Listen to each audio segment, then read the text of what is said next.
मेरे फ्लैट के बराबर वाले फ्लैट में एक आंटी रहती थी। उनकी उम्र 28 साल थी और वो कई साल पहले बेवा हो चुकी थी।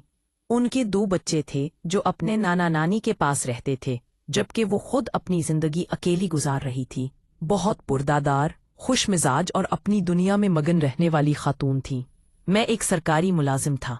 मेरी बीवी कुछ साल पहले मुझसे तलाक ले चुकी थी और बच्चे अपनी माँ के साथ रहते थे। मेरी जिंदगी भी तन्हाई में गुजर रही थी। आंटी का अंदाज, चाल और बात करने का सलीका मेरे दिल को छू जाता था। उनके लहजे में एक अजीब मिठास थी और निगाहों में एक थकी हुई चमक छिपी हुई थी। कुछ अरसे के बाद हमारी सलाम दुआ बढ़ने लगी। वो अक्सर अपने फ्लैट के बाहर झाड़ लगा रही होती तो मुझे सलाम करती। मैं जवाब देकर मुस्कुरा देता। एक दिन वो मेरे दरवाजे पर आईं। हाथ में तेल की बोतल थी। कहने लगी, भाई माफ कीजिएगा, एक काम था। मेरी वो पुरानी सलाई मशीन है, उसकी सुई जाम हो मैंने गई है। आप प्लीज मुझे उसका ऑयल बदल कर दे। मैं एक लम्हे के लिए हैरान हुआ। आंटी की आवाज में थोड़ी शर्म थी, मगर उसके पीछे एक मासूम इल्तजा थी। मुस्कुराते हुए कहा, ऑयल चेंज करवाना है? आंटी कहने लगी, जी तेल डालने वाला काम। मतलब मेरी मशीन जाम हो चुकी है और मैं कोशिश कर रही थी, मगर मेरे हाथों से कुछ नहीं हो रहा। मैंने चाबी उठाई और उनके पीछे उनके फ्लैट में चला आया। अंदर बहुत महक थी। कमरा बहुत साफ सुथरा था। हर चीज सलीके का से रुकी हुई है। इसी में लाकर एक चादर पर रखी है। मैं बैठा, हाथ में कपड़ा लिया और आहिस्तगी से सफाई शुरू की। मैंने कहा, ये मशीन बहुत पुरानी है। आंटी कहने लगी, हाँ, ये मुझे शादी के वक्त मिली थी, लेकिन अब तो जैसे हर चीज की रवानी खत्म हो चुकी है। मैंने एक नजर उनकी आंखों में देखा। एक लम्हे को खामोशी तारी हो चुकी थी। वो बात कहने के बाद फौरन किचन में चली गईं। कहने लगी, चाय बनाकर देती हूँ, आप मेरी मशीन का ऑयल चेंज कर लें। जब वो वापस आईं तो मैंने सफाई मुकम्मल कर ली थी और तेल लगाकर मशीन को रवा कर दिया था। मैंने कहा, अब चलाकर देखें। वो मेरी बात सुनकर मुस्कुरा पड़े। थोड़ा सा झकक कर मशीन की सुई को हाथ लगाया।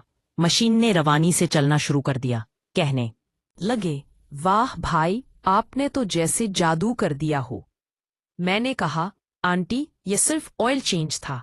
असल बात रवानी की होती है। जब वक्त पर चिकनाव मिले तो हर चीज दोबारा चल पड़ती है।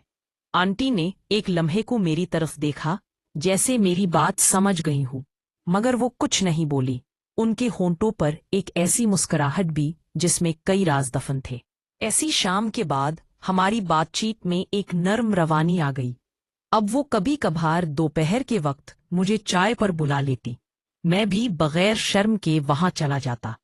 एक दिन आंटी कहने लगी, भाई, आज मेरी तबीयत कुछ बोझल है।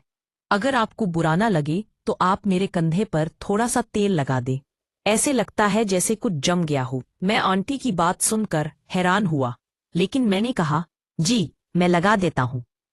इसी के हिज्जे में कोई शरारत नहीं की। बस वही पुरानी इसी में अपनी हो।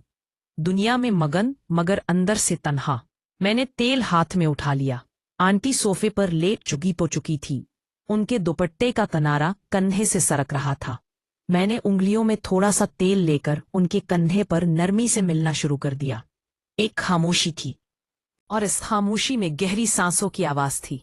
आंटी कहने लगी, भाई, कभी कभी लगता है जैसे जिंदगी सिर्फ ऑयल चेंज मांगती है और सब कुछ फिर से चलने लगता है। मैंने उनकी बात में छुपी हुई थकन, तन्हाई और ख्वाहिश को महसूस किया था, और वो लम्हा हमेशा के लिए मेरे दिल पर सख्त हो चुका था। इस दिन के बाद आंटी की निगाहें बदल चुकी थीं। वो वही आंटी थी, सलीके वाली, शाइस्ता बात करने वाली, मगर अब उनकी नजरें ठहर जाती थीं और कभी कभार झुककर कुछ छुपा भी लेती थीं, जैसे कोई अंदर की रोशनी छलकने से रोक रहा हो। एक पहर में दफ्तर से जल्दी वापस आया। गली में दाखिल होते ही दरवाजे पर उनकी नजर थी। हाथ में छोटा सा डब्बा था। भाई, माफ कीजिएगा, मेरा रूम कूलर अजीब दो आवाज निकाल रहा है। शायद इसका भी ऑयल चेंज करना है। मैंने मुस्कुराते हुए कहा, आप तो अब हर चीज की जिम्मेदारी मेरे कंधों पर डाल रही हैं। आंटी कहने लगी, आपके कंधे बहुत बहुत भरवसे वाले हैं। ये जुमला सीधा मेरे दिल पर उतरा था। वो शर्माती हुई वापस मुड़े और अंदर चली गई। रूम कूलर कमरे के कोने में रखा था, पर अनासा था, वाकई आवाज कर रहा था। मैं उसे ठीक करने लगा। आंटी किचन में चाय लेने चली गई। बर्तनों की हल्की हल्की आवाज आ रही थी। कूलर के शोर में एक जैब सामरा आ रहा था, जैसे सुकून उस सूर में फपा हो। मैंने ध्यान इसे कूलर की सफाई की और नई चिकनाव लगाना शुरू कर दी। इतने में आंटी मेरे पास आई।